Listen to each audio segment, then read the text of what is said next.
Dear United States of America football, welcome to the World Cup. Welcome to the real definition of the word football, where it's not shoulder pads or helmets or an oval oblong ball where you use your hands to throw. Welcome back to the channel, and this is the first recap of the 2026 World Cup held in Mexico, Canada, and of course the USA. So we have had about 3 days of action, so to speak. So we have Mexico opening up the World Cup with the opening match, beating South Africa 2-0, and the match in itself had not one, not two, but three red cards. What a way to kick off the tournament. My goodness. And if that wasn't enough, after that, South Korea opened up their campaign with a 2-1 win over the Czech Republic, over Czechia. That match in itself was really, honestly, South Korea actually more or less dominated the match. Czechia, I'm not going to say they were lucky to get the lead, but they got the lead through a long throw set piece, which was very well executed. But South Korea fought back. They equalized, obviously. Now, Czechia could have gone 2-1 up, but unfortunately, I think Thomas Souček was offside. And South Korea capitalized on that VAR, and they got the winner in the end, 2-1. And then after that, it was Canada picking up their first point against Bosnia. And I believe this is Bosnia's first tournament as well. So, good match on that one. I'll get to the US match later on because that was what followed the Canada match. But yesterday we had 4 matches. We had Qatar picking up their first point against Switzerland. So it's good to see Qatar on with putting points at the board. Brazil and Morocco, they fought to a 1-1 draw. And Morocco actually scored first before Brazil equalized through Vini Jr. And it stayed that way all the way to the end. Haiti made their debut in a 1-0 loss to Scotland with John McGinn picking up the game winner. And Australia rounded up yesterday's actions with 2-0 win over Turkey, which most people consider that an upset, which to an extent it is.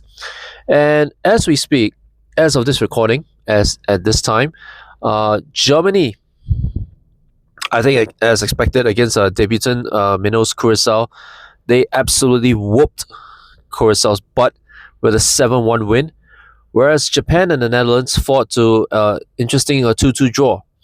Now, as we speak right now, as I'm speaking in this video right now, Ivory Coast is facing Ecuador, and later on in the day, we'll wrap up the day's actions with Sweden versus Tunisia.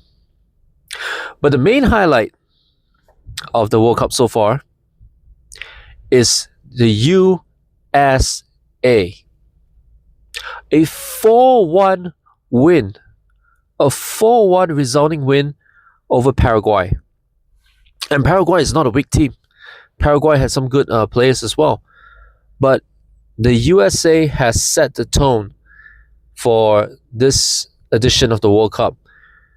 3-0 up at halftime. First was an own goal. I think it was in the 17th minute. But Florian Balogun scored 2 goals after that, including the last kick of the first half, where he scored the 3rd goal. Wonderful strike. To be honest, it was a wonderful strike. Paraguay put one back midway through the second half. And then Gio Reyna of the USA with the last kick of the game. What a thumper. What a goal to score, to wrap up the game at 4-1. They have surprised everybody because even though they're the host nation, right, the furthest the USA have gone in the World Cup was in 2002 in the quarterfinals where they lost 1-0 to Germany, right? So, but since then they didn't really perform that well.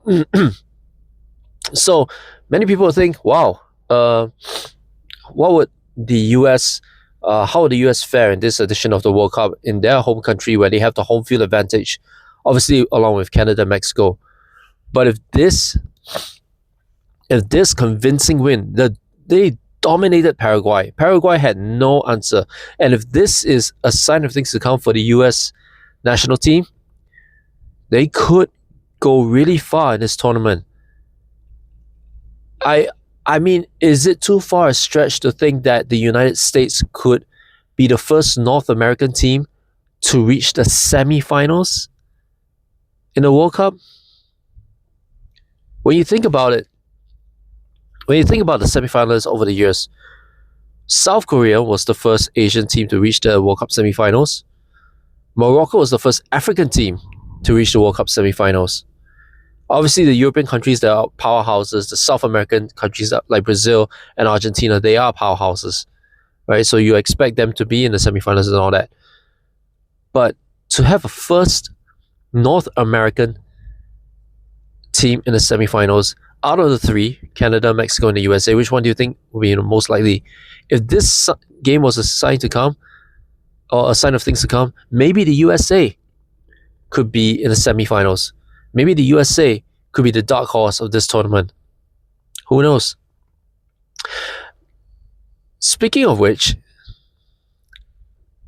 in that game against between USA and Paraguay, there was a new VAR feature, if you will, and this was really, really, really interesting. It's a VAR feature called mistaken identity. So for all of you out there wondering what that is, so midway through the second half, initially everybody thought, even the referee thought, it was a foul. How should I say this? Where the United States fouled Paraguay just outside the penalty area.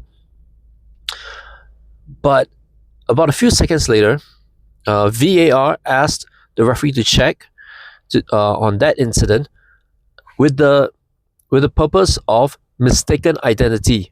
So when the referee went to the VAR screen to check, what he found out was, instead of the USA fouling the Paraguay player, turns out it was a Paraguay player that was simulated, who was diving, simulation, if you will, right? Now, the initial result of the supposed tackle was that the American player was received a yellow card. But because of VAR's mistaken identity, right, the feature, the referee swapped the yellow card. In other words, he removed the yellow card from the American player and he showed the yellow card to the Ecuadorian player who simulated the foul. That is a very, very crucial feature for VAR, and it shows the evolution of VAR, which I cannot believe I'm actually saying this, but this so far in this World Cup, VAR has evolved for the betterment of the game so far, which is if you follow like the Premier League, right? VAR sometimes is always a screw up, and teams are so mad. This VAR, this latest evolution of VAR, is so far doing good for the game. And I believe all Premier League fans, whether you're a Liverpool fan, Man U fan, whatever, I believe if you're a Premier League fan, you want this VAR in the Premier League for next season. Because if VAR can really do such a good job so far, then we need this for the Premier League. We definitely need this for the Premier League. In fact, all other leagues are the VAR for all other leagues are doing so much better than the Premier League. Why is the English FA, why is the Premier League so stubborn as to not adapt this VAR? It's beyond me, you know. Now there's switching topics a little bit. A lot of people have been talking about the hydration breaks. The hydration breaks where for 3 minutes midway through each half, players will just go and take a water break, so to speak. It's actually what it is, a water break. And there's not supposed to be any commercials and all that. And somehow there will always be commercial breaks. I would know, I've seen a couple of games, and every time there's a hydration break, there's always a commercial. My issue is not with the commercial breaks. I can't say if I have an issue whatsoever, but to be honest, I am not a fan of the hydration breaks. Not because I don't want the players to stay hydrated. That's not the case. But it's the at this point of the year where it's not summer yet, but it's reaching summer soon. But still, the temperatures in North America is not as hot as it would be in the tropic region. So if the temperatures are in like the 20 degrees, 20 plus degrees, truth be told, you don't need you're not the humidity is not there. You're not perspiring. You're not sweating profusely. Hydration breaks, actually, you could do without. Like I said, I'm not saying I don't want the players to be hydrated, but I think they can cope without the hydration breaks, because especially if you watch the Australia versus Turkey match, right? Uh, Turkey was behind 1-0 on the second. In the second half, they kept pushing and pushing and pushing for an equalizer, but because of the hydration break, the momentum was broken, and Australia actually capitalized and made it 2-0, and that's how they won the game 2-0. So I personally think that hydration breaks we could do without. That's my own personal opinion. You can leave a comment and let me know what you think. Leave your opinion on whether we should have whether these hydration breaks are necessary or not. So this is the recap so far. Three days, 10 games actually, right? And we've got another 12 games to go. Just to wrap up the first game in the group stage. So like I said, we've got so much action and surprises and drama within the first 10 games of the World Cup so far. So look forward to many more. So I'll be posting this World Cup recaps as regularly as I can.